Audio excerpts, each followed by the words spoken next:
దేన్నైనా సాధించడానికి మూడు శక్తులు ఉంటాయి. యంత్రశక్తి, తంత్రశక్తి, మంత్రశక్తి. మూడు శక్తులు. మూడు ఎందుకు ఉంటాయంటే పదార్థం మూడు విధాలుగా ఉంటుంది. కెమిస్ట్రీ చదువుకున్న వాళ్ళందరికీ తెలుసు. ఘన పదార్థం, ద్రవ పదార్థం, వాయు పదార్థం. పదార్థం మూడు రకాలుగా ఉన్నప్పుడు పదార్థమే శక్తిగా మారుతుంది. శక్తి పదార్థంగా మారడం నిజమైనప్పుడు శక్తి కూడా మూడు రకాలుగా ఉండాలి. అది తర్కం. యంత్రశక్తి ద్వారా ఇప్పుడు సాధ్యమైతే ద్వాపర యుగంలో, త్రేతాయుగంలో తంత్రశక్తి ద్వారా సాధ్యమైంది. తంత్రం అంటే యజ్ఞం. యత్నాత్రాయతే ఇది యంత్రం, తర్పణాత్రాయతే ఇది తంత్రం, మననాత్రాయతే ఇది మంత్రం. మూడోది మంత్రశక్తి. కేవలం యంత్రాలేవి అవసరం లేకుండా, యజ్ఞాలు కూడా అవసరం లేకుండా, ఏ వస్తువు ఉపయోగించే పని లేకుండా కేవలం ఋషి తాను ఉన్న చోట తపస్సు చేసి తన మనస్సు మీద తానే దృష్టి పెట్టి ఆ మనస్సు వెనకాల అగ్నిశిఖలా వెలుగొందుతున్న ఆత్మ మీద దృష్టి పెట్టి ఆ ఆత్మజ్ఞానం ద్వారా సమస్తాన్ని గ్రహించగలడాన్నే మంత్రశక్తి అంటారు.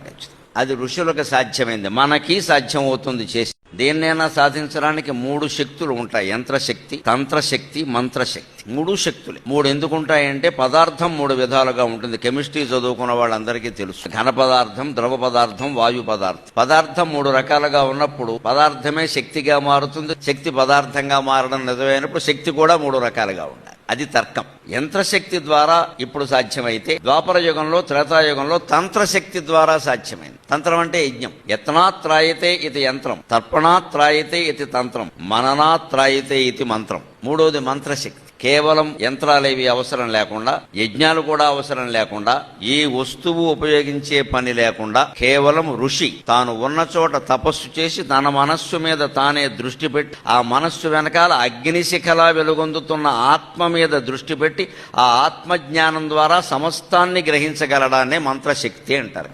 అది ఋషులకు సాధ్యమైంది, మనకి సాధ్యం అవుతుంది చేసి.